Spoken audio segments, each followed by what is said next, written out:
We are comparing this one with the one back in '79 and also '83. Some of those storms dumped 1 to 2 feet of snow along the mid-Atlantic coast and interior. In fact, we are looking at a very similar setup. The latest on our satellite photographs shows you the setup that we do have with this storm. Right now, the low pressure area is developing over southern areas of Alabama, and it should be heading northeast and east then northeast up along the coast of South Carolina and North Carolina. What kind of precipitation do we see? Well, across the south, rain, but to the north, plenty of snow which is falling, and even a little bit of sleet with this one. This one has a very powerful jet stream where we will see plenty of cold air ushered in across the deep south. In fact, we will see readings into the 30s across much of Florida, plus also we are looking at the possibility of some thunderstorms. Here's our current setup. Low pressure right now in southern Alabama. We have rain in Georgia into Tennessee, and it's very interesting around Nashville. You have a sleet storm. Eventually that should change over to some snow. Snowing throughout much of North Carolina into Virginia. The storm really has not begun yet for Washington and up to Baltimore, where 1 to 2 feet of snow may fall. Right now, the rain snow line, where is that? Well, much of North Carolina into Georgia, then northward, then back into northern Mississippi. That is where pretty much everything north of that line is falling in the form of snow. A little bit of a mix to the south where there is a combination of some sleet and some freezing rain. Well, speaking about the snow, into Texas, we saw some more snow. North of Dallas, we'll take you to Denton County, a 1 to 3 inch snow.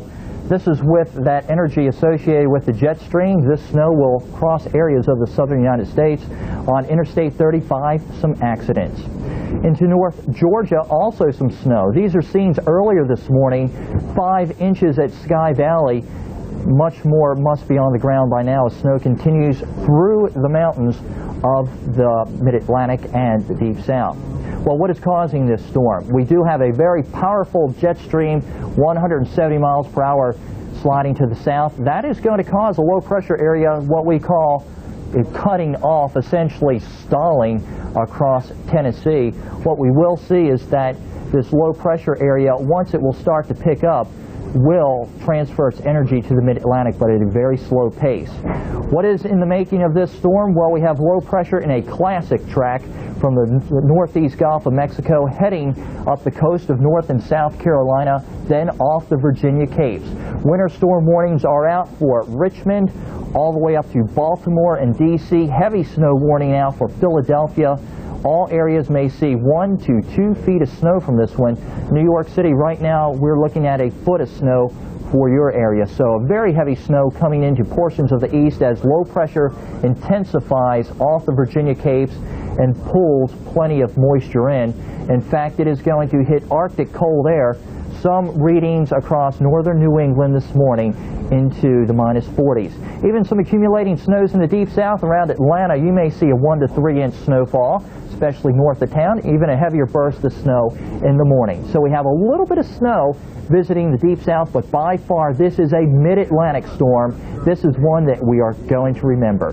Now to look at the latest current conditions for the rest of the nation and the forecast, here's Janine. That's right, Rich. We're going to take you first into the southeast where we're seeing plenty of moisture up and along this frontal boundary. Look at how these thunderstorms are blowing up in the Gulf. Classic of storms like this that we see in the south where we start to see all this convection moving up towards the north. So Florida's already got hammered today, the Panhandle, by some pretty strong thunderstorms, and that should continue with all that moisture and energy headed up your way.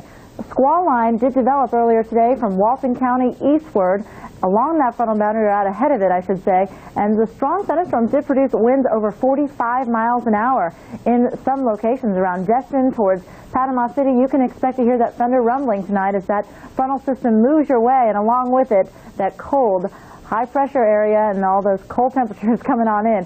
And in the Midwest then we go, and high pressure setting itself up, and cold temperatures expected tonight in the northern tier.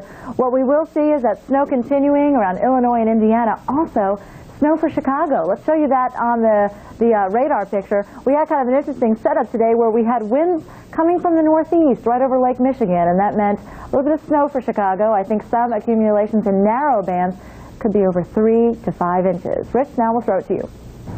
Well, as we've been reporting, the oncoming winter storm may be one for the record books. We have to look back 13 years ago to find another storm that matches the one that we're expecting. The Weather Channel's Dennis Smith explains. The blizzard starts intensifying. Actually, we'll have 2 centers of circulation, and both of them wrapping around those winds. So the problem could be into Sunday afternoon for portions of eastern North Carolina. You're going to get some sleet. You're going to get some freezing rain. It's not going to be pretty either. With those winds coming on in, that'll warm up some of the middle layers, and as that rain falls in, it'll freeze on contact. So we're looking at a mess out there. Snow's flying from D.C. to Baltimore to Richmond, Virginia, and we do think, as Rich told you earlier, maybe accumulations over 2 feet in some localized areas. Well, into Sunday, into the later afternoons, that snow band moves northward. So how about Philadelphia and New York getting some snow through Sunday night? But the big snow day will be overnight Sunday and into Monday, where you could see some real impressive accumulations also. On into the Ohio Valley and Kentucky. Some pretty good snowfall amounts and cold air for the rest of the nation. And also we've got another frontal system keeping the northwest kind of soggy, and a little bit of ice also falling. All right, this is into Sunday evening for 7 p.m. on Sunday, and what we'll see is maybe locally over 2 feet of snow, possibly Baltimore, Washington. I know your local forecasts are calling for 18 to 24 inches of snow before it's all said and done. But again, right around it too, we'll have a band of 1 to 3 inches and a little bit of snow right off of Lake Michigan, as I was showing you around Chicago, getting some of those lake effect snows. But this certainly is the story to talk about, that and also the cold temperatures. Maybe some more record lows possible in northern New England again, and cold temperatures for International Falls, and that cold air spilling all the way into Nebraska with temperatures below 0 tonight. A cold one for the southeast, but not quite so cold as it will be in the coming days. Highs on Sunday, they don't look too bad yet into the south, but watch as we go into Monday. We'll push all of that cold air southward, so that central Florida, you'll be in the 40s around Disney World, and that could be pretty cold if you're heading out there.